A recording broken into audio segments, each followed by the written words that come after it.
So nakikita ba yung presentation? Yes po, sir. Okay, thank you. Now, this afternoon, we'll be discussing muscular system of the fish. Okay? So, the muscular system of the fish, similar to other organisms, is responsible for the movement. But the arrangement of the muscle, yung tinatawag natin na myotome, differ in terms of the nature or classification of fish, whether it is a pelagic or demersal fish. So pag sinabi nating pelagic, ito yung mga isda that are migratory in nature. They are not habitat attached. Okay? While pag sinabi naman natin na demersal, these are fishes that are associated to a certain habitat, like reef associated, seagrass and seaweed bed associated, mangrove, okay, as a nursery. Okay? Now, the muscle of the fish are divided vertically into myomeres or yung tinatawag natin na myotomes. Okay? So itong myomeres are separated by a septa, which is a connective tissue. So anteriorly, the musculature connected to the head and pectoral girdle. So posteriorly to the caudal fin or tendons connected to the caudal fin. Bakit the muscular system of the fish are more focused on the caudal fin? It is because the caudal fin are the main structure of the fish for movement. Okay? It is usually 2 sets of myomere per vertebra, but may span 3 to 12. Okay? Now, kung titingnan nyo yung muscle ng fish, the movement of the muscle is due to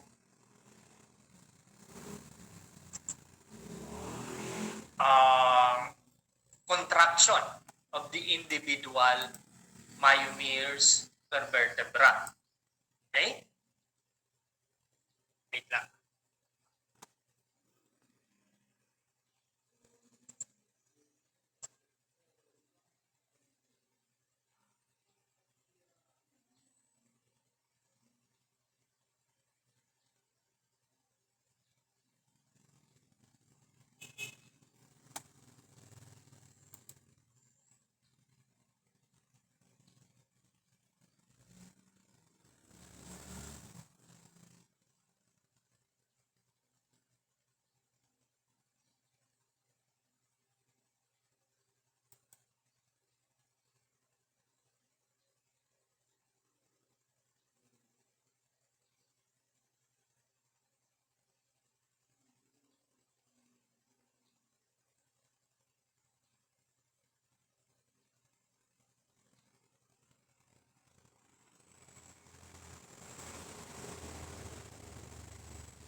Sir, nakamute ka pa po.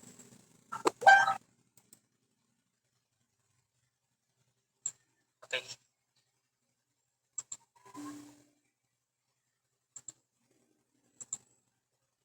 Okay. Now let's talk about the muscular system. So basically, it's about 40 to 60% of the fish weight is a muscle intent for movement or locomotion. Locomotor musculature. Okay?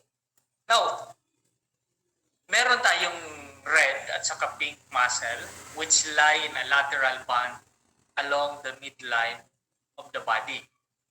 Okay? The muscle, if you cut the fish cross-sectionally, it is divided into epaxial and hypaxial muscle. So the epaxial muscle are located on the dorsal part, while the hypaxial muscle are ventrally located. Okay? So internally, the myomeres connected to vertical and horizontal septa or septum. Okay? Now, if you look at the red muscle, these are capillary infused, high concentration of oxygen binding pigment. Okay? Oxygen binding pigment. Red muscle. Okay? The hemoglobin. Myoglobin, muscle tissue. In this muscle, in the red muscle, the cell that constitute the muscle or yung tinatawag natin na myofibril, there are numerous large mitochondria. Obviously, because of the energy requirement.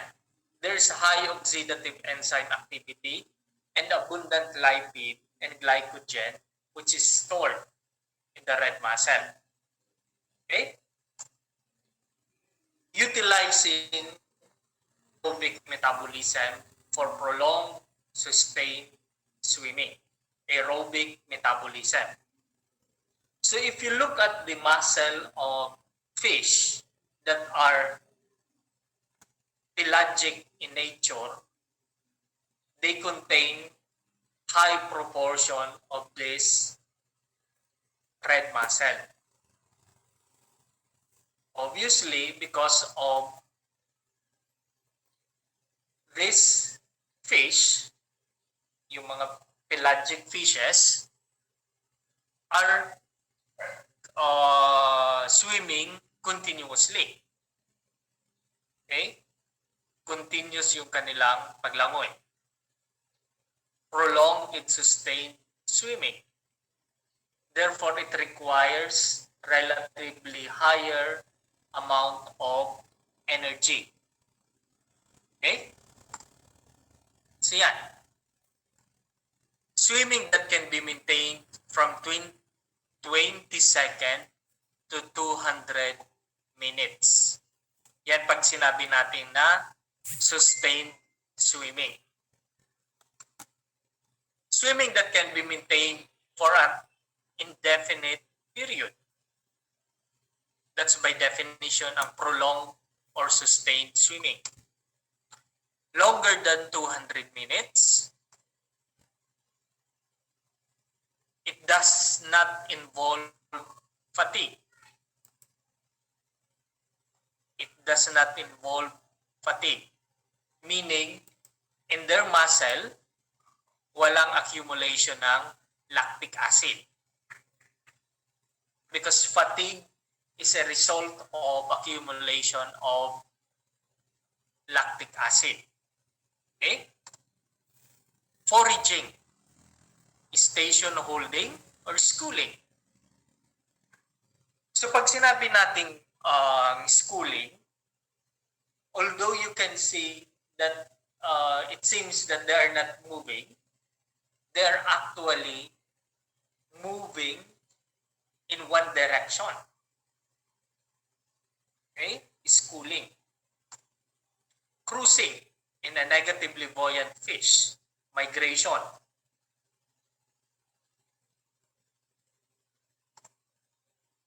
Okay. Now let's take a look at the muscular system. Okay? The fatigue and the eucrite. Ano itong tinatawag natin na eucrite? So itong eucrite, it is the ability of the fish to sustain swimming without collapse. Okay? So eucrite, it is the maximum time or a period wherein the fish can sustain swimming. Okay. Critical swimming speed. Maximum velocity of a fish can maintain for a precise period of time. Sustained swimming. Precise period of time. So fish subjected to a stepwise increase in water velocity until fatigue is occurred. So how do we compute for the critical swimming speed? It is computed from the maximum speed achieved prior to fatigue. Yung maximum speed na na-attain niya before the fish exhibit fatigue. Okay? So, how will you determine fatigue? If there is a sudden change in the behavior,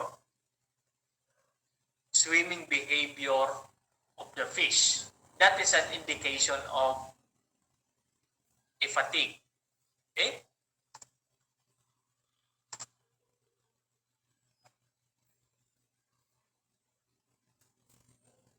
Time between increment, 60 minutes. Velocity, 2 centimeter per second. Maximum swimming speed with no fatigue, 10 centimeter per second. Now, given those values, we can compute for the critical swimming speed or the eucrite. Okay?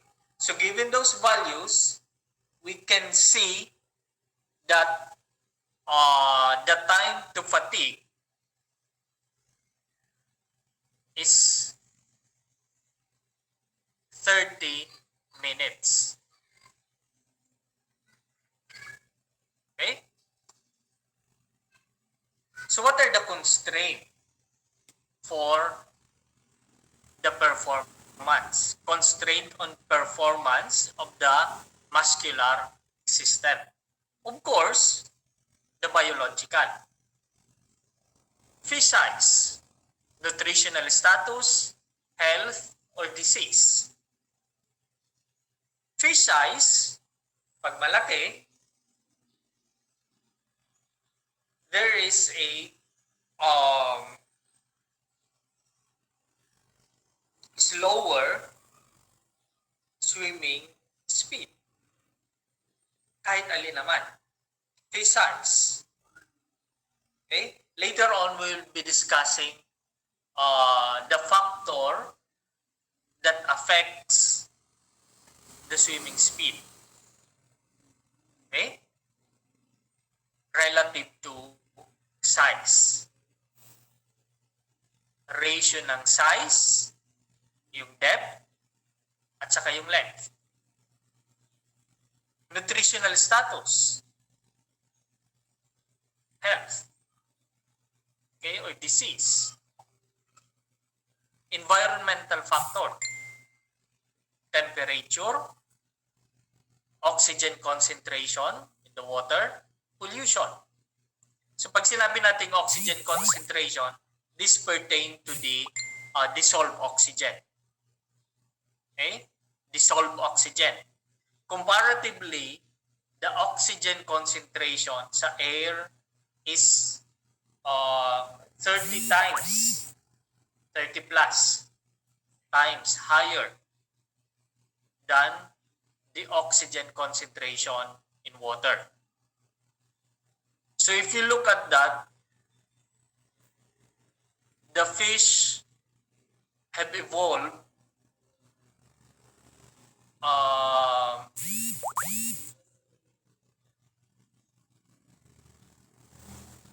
to harvest or to extract efficiently the oxygen from the water.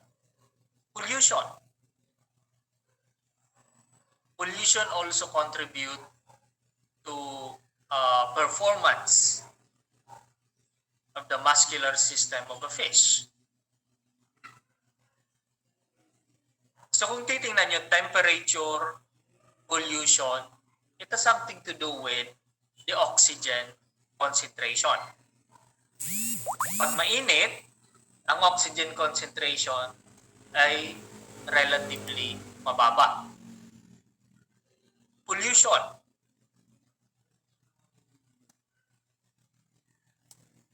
Pollution result to anoxic condition. Okay? Anoxic condition. Accumulation of phosphate result to lowering of oxygen concentration in the water.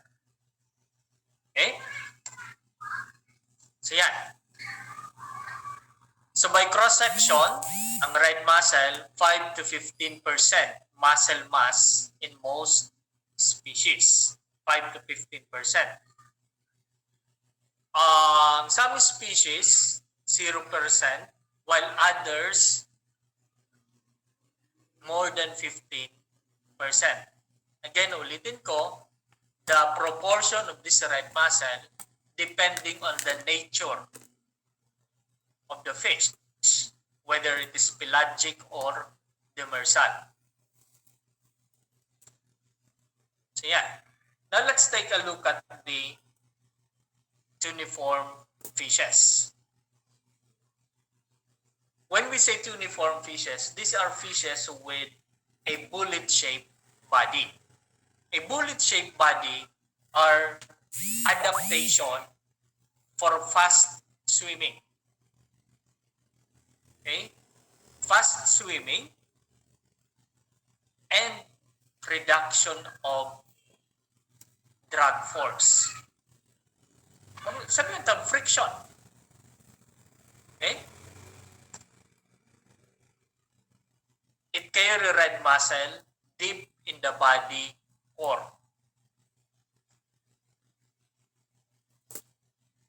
It aids stiff body swimming mode. It permits conservation of metabolic heat, allowing a faster musculature contraction, greater swimming velocity. Okay. Regulation of basal body temperature.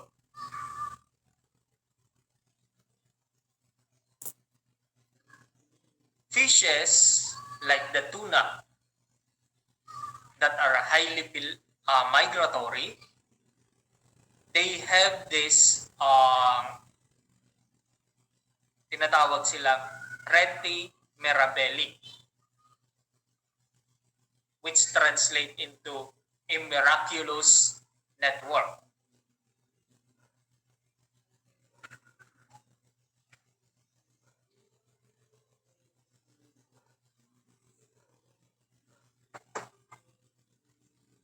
Wait lang, may susundoon lang ako sa kanto.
Po?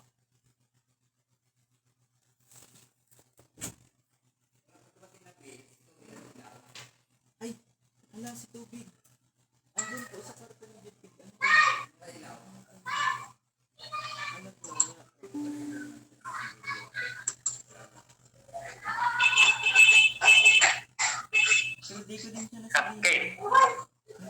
let's continue. Nasa 1,000 plus. So yun. So pag sinabi nating rete mirabelli, this is a Latin term referring to miraculous network.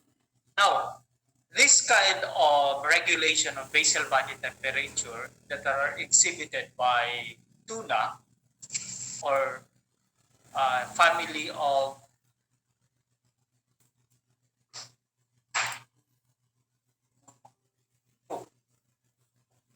okay, although before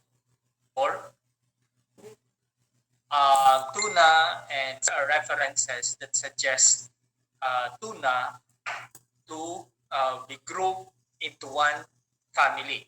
Yung sinasabi nila ngayon na family Tunidae. Okay. Now, ano itong sinasabi kong miraculous network?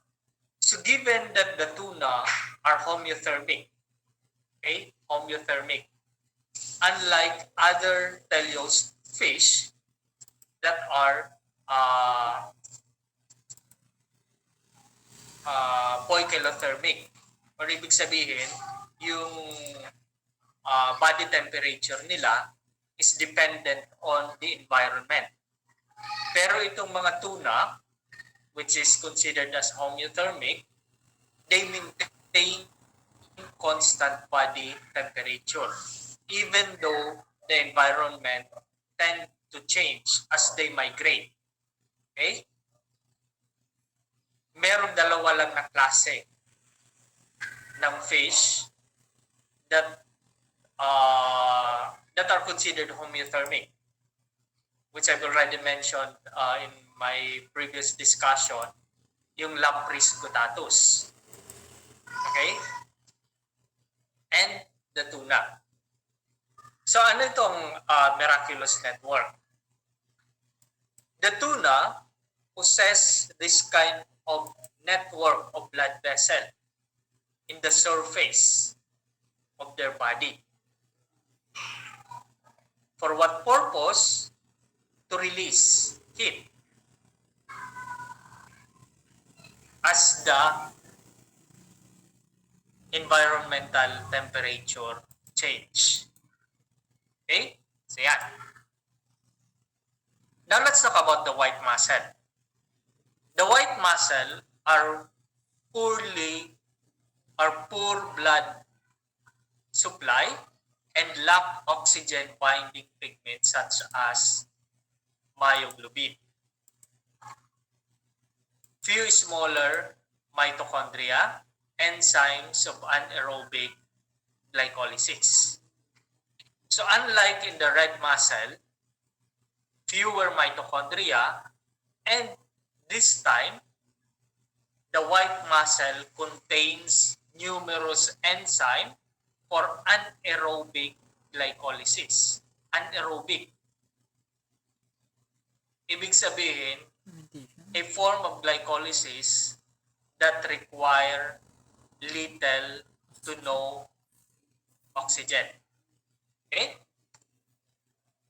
Contraction, not dependent on oxygen supply. Not dependent on oxygen supply.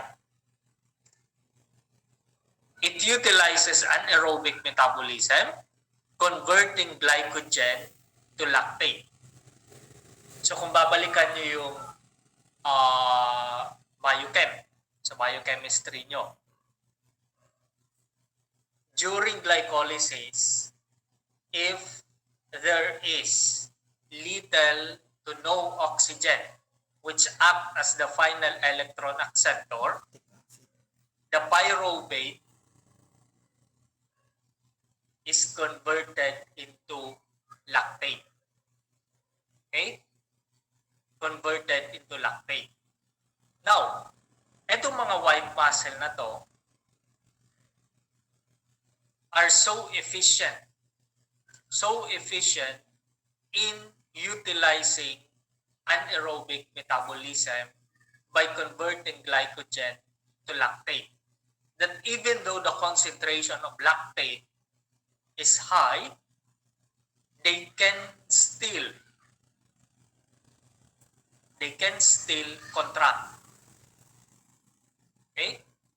So burst swimming So rapid movement of short duration and high speed are characteristic of fishes that contains relatively higher proportion of white muscle and konti lang yung red muscle. They can maintain, the contraction can be maintained for less than 20 seconds. So the movement of fishes with relatively high proportion of white muscle are subdivided into two movement. Yung tinatawag na acceleration and sprint. Okay? The white muscle are most useful for burst swimming. So yung mga swimmer, especially yung mga tinatawag na ambush predator. Okay? Ambush predator, they cannot sustain long swimming duration, but only burst swimming. Pangmadalian lang. Quick movement. Okay? So yan. Okay. So if you look at this picture, locomotion, modes of forward swimming,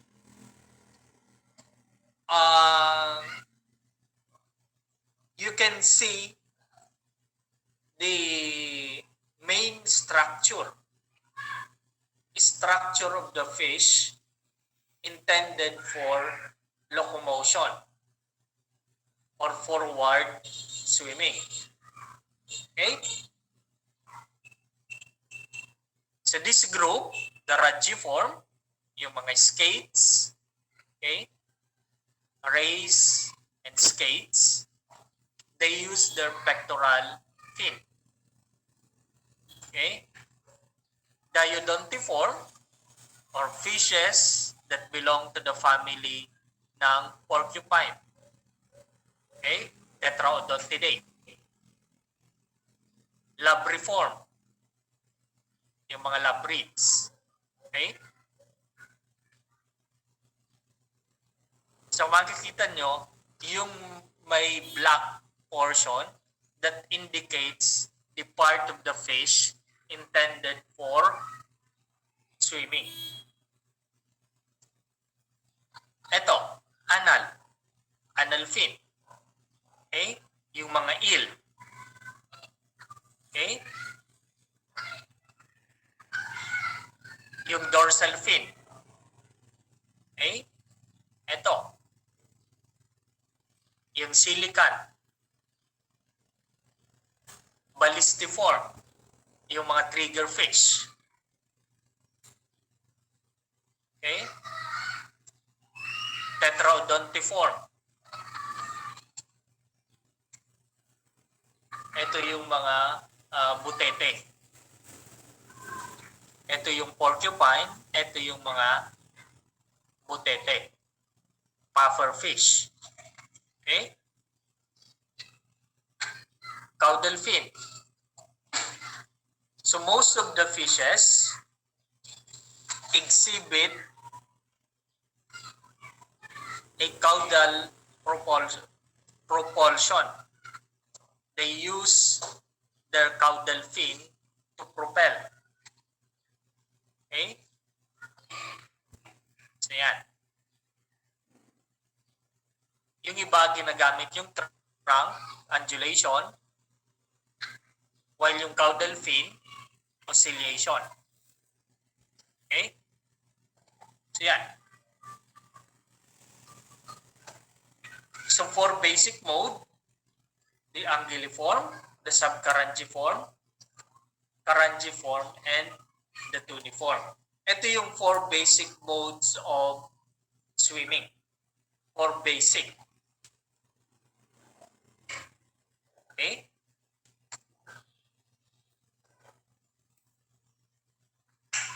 Tuniform swimming. The thrust is generated exclusively by the extremely narrow caudal peduncle and high stiff caudal fin. Heavy, rigid, streamlined body prevent sideways recoil, side slipping. The side slipping prevent the efficient swimming of fishes that exhibit uniform swimming. Okay? So yan. Now, so if you look at the structure of the tail ng fishes that exhibit uniform swimming, you can see that the caudal peduncle are very narrow, but it contains relatively higher tendon. Madami siyang tendon. Okay? Now, so the thrust during cuneiform swimming is generated exclusively by the extremely narrow caudal peduncle and the high stiff caudal fin. So the vertebrae of the caudal peduncle form a rigid unit with lateral keels, peduncular and post-peduncular joint. So muscle mass delivers the propulsive force via a system of tendons running to the posterior vertebral column. Yan.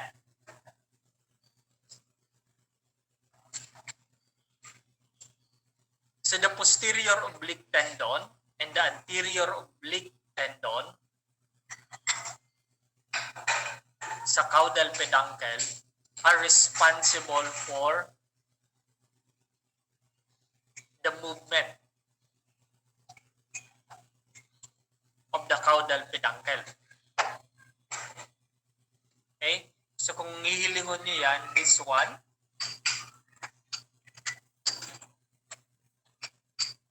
ito. This is the tendon. Okay?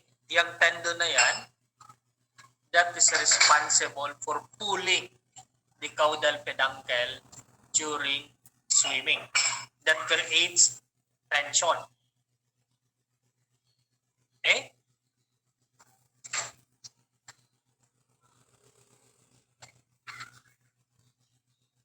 This form of swimming minimizes the drag force. Okay? Viscous drag, a friction between the body and water. So their body shape are thin, which is inclusive of the viscous drag. Surface, smoothness. So yung mga fishes that exhibit uniform swimming contains a small scale, especially dun sa lower or posterior part of their body, papunta dun sa caudal peduncle. Okay? And their body secrete mucus. The mucus reduces the drag force, friction. Okay? Now, the inertial drag, the pressure difference created by displacement of water. So yung body shape nila, thick, includes the inertial drags. When the fish move, the drag force is reduced because of their torpedo-like body shape.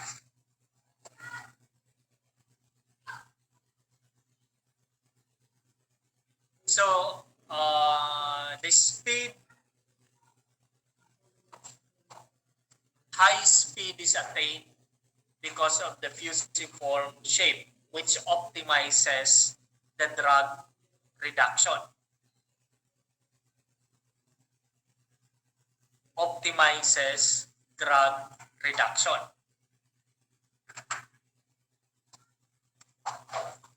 Yan. Okay? So, profile thickness.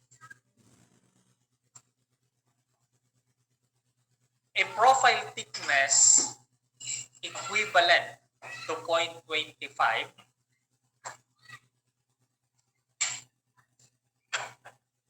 na ratio of the body width and the body length is considered the most efficient. So value of the optimal profile thickness close to 0.25 would mean the fish is an efficient swimmer.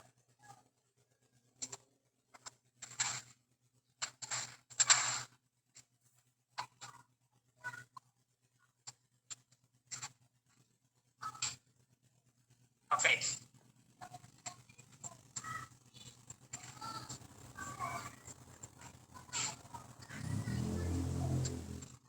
Gumagalaw ba yung slide ko? Yes po, sir. Hello? Sir. Hello, Yes po. gumagalaw ba? Yes po.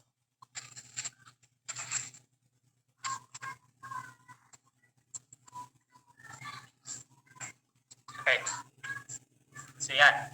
So the drug force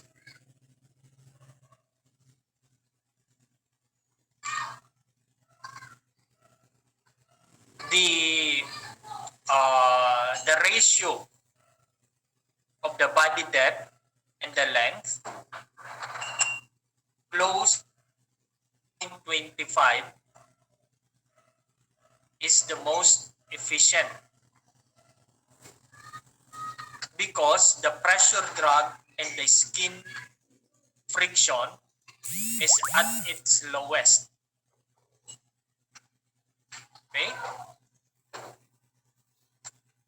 Yan. So kung titingnan nyo,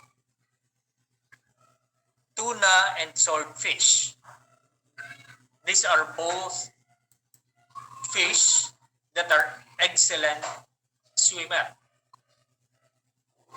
Okay? But the tuna, meron siyang profile thickness na 0.28, while the swordfish, meron siyang profile thickness na 0.24. So by looking at this, we can clearly conclude that by looking at the profile thickness of their body to reduce the drag force, it means that the swordfish is an excellent swimmer compared to tuna. Okay? 0.24, 0.28.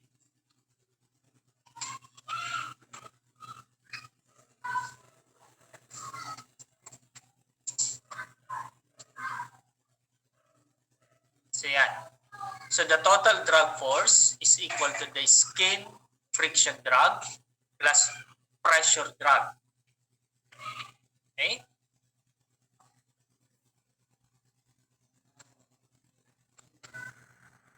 So meaning a drag on the body slows down the swimming of the fish.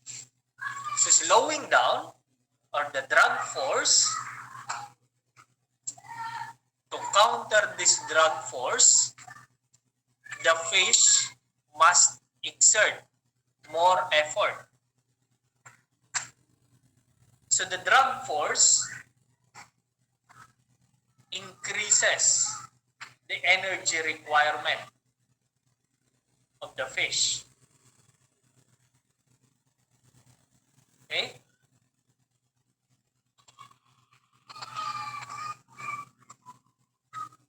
So but, yun nga, drag force isn't always a bad news.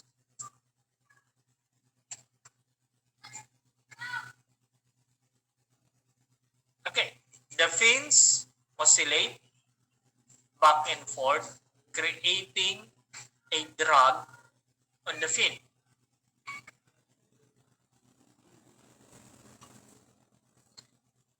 During the backstroke, the drag force is directly forward and becomes the thrust force. So ito yung reason that at all times the drag force is yun nga, sabi ko kanina, is not always a bad news. Okay?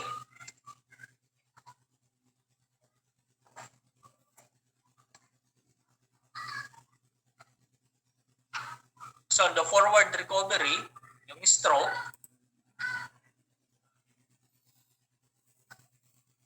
yung drag force, ginagamit yon ng isda to propel the fish forward, thus increasing the speed. So tail interacts with water to form vortices that move downstream and push the fish forward. So kung titingnan niyo yung caudal fin and other fin, yung pectoral, yung pelvic, yung lateral, dorsal fin, all of this assist in the movement of the fish. It balances. It acts as a sail. Okay? Yan. Now let's talk about brachial respiration.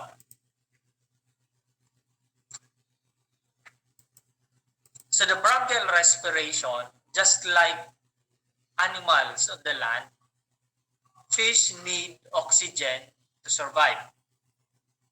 But rather than breathing air, fish extract their oxygen from the water and around them. So, as I mentioned earlier, the concentration of oxygen in the water is, to be exact, 33 times lesser than the oxygen found in the air. So given this, fish must exert high effort to extract oxygen from the water.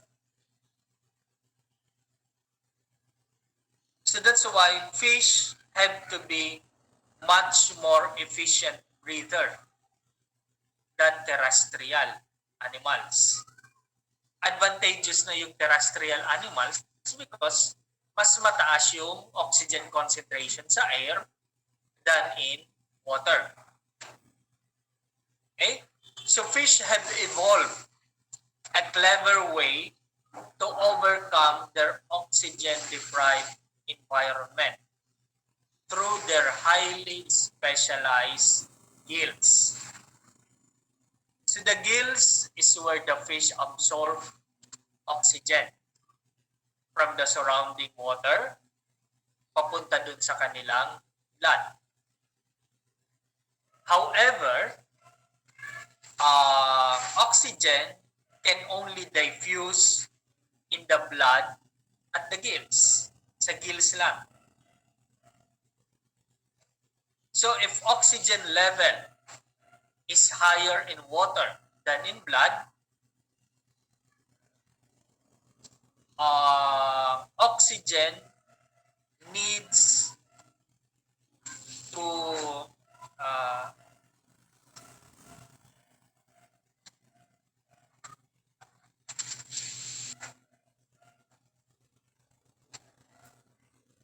so pag mataas yung concentration of oxygen sa kanilang blood than in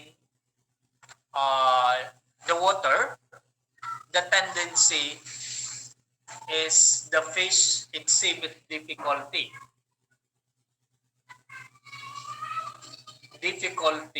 in breathing.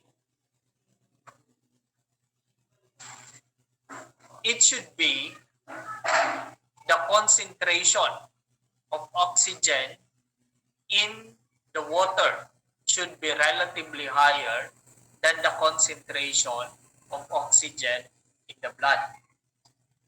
Okay? So yan para makahinga sila.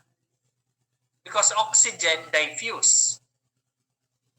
Diba ang diffusion from higher concentration to lower concentration. So yan. So fish respire with the help of the gills. By opening and closing of the mouth, water flows. Titingnan nyo. Water flow in the mouth from the oral cavity and flow constantly over the gills. Okay? Then lalabas siya dun sa gill operculum. Okay? So the water flows out through the external gill aperture. So meaning, the gills are richly supplied with blood vessel.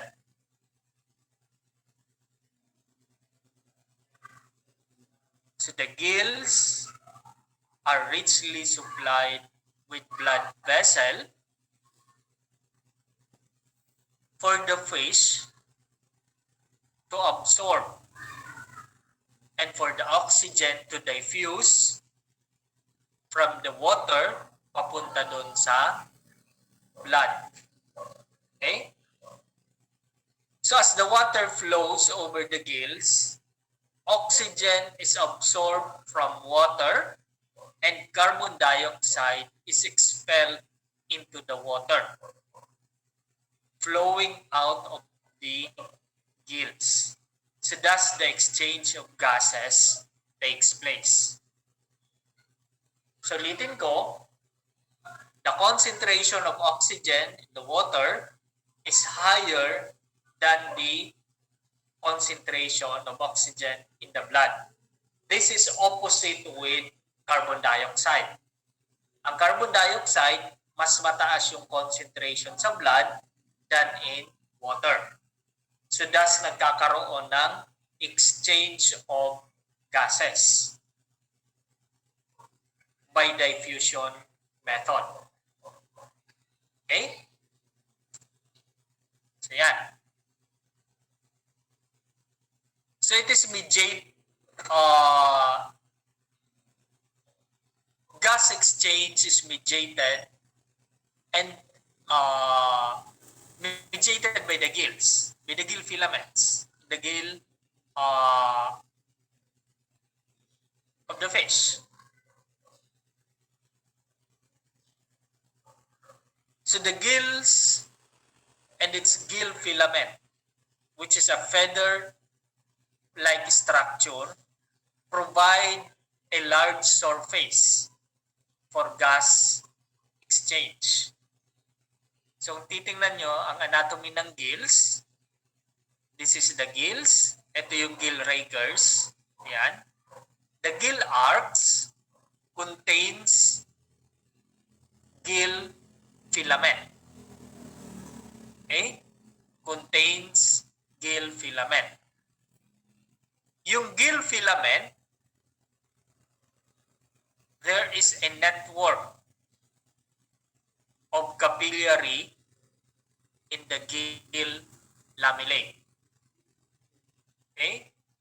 Dun sa gill lamellae, dun nagkakaroon ng exchange of gases because of the network of blood vessel.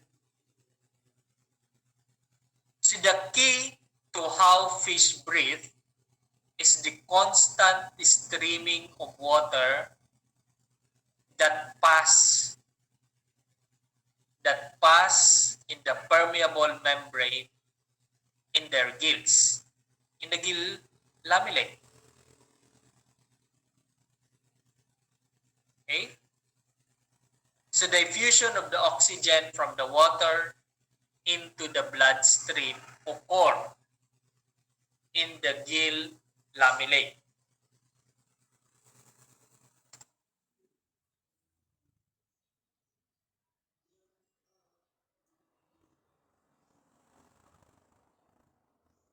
Sun brown out.